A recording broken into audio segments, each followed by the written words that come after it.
জানি, জানি, জানি।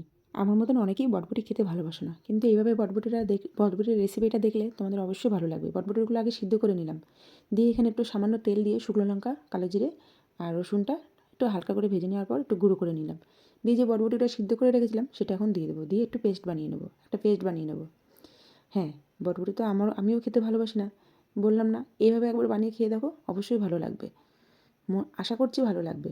আমার তো ভালো লেগেছে। আমি তো বটবটি একদম খেতে ভালোবাসি না। কিন্তু তাও আমার ভালো লেগেছে।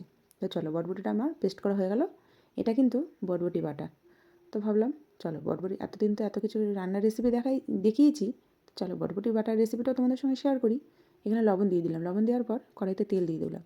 তেল দিয়ে দেওয়ার পর তেলটা গরম হয়ে গেলে বটবটি বাটাটা দিয়ে দিলাম। দিয়ে একটু নাড়াচাড়া করে আর কি এটাকে বলে তেলের টালা। টেলে নিলাম।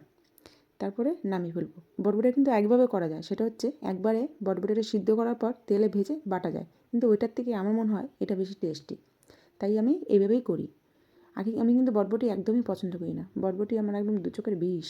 কিন্তু বটবটি বাটাটা আমার খুবই ভালো লাগে। তো যাই হোক বটবটি বাটাটা কিন্তু হয়ে গেছে আমার। তো এখন নামিয়ে ফেলবো। দেখো অনেকটা ঝোলা ঝোলা করেছিলাম, শুকিয়ে এরকম করে ফেললাম। তো চলো বটবটি বাটার তো তোমাদের সঙ্গে রেসিপি শেয়ার করে নিলাম। তোমরাও কিন্তু একবার বানিয়ে খেয়ে দেখে অবশ্যই বলো। চলো টাটা বাই বাই।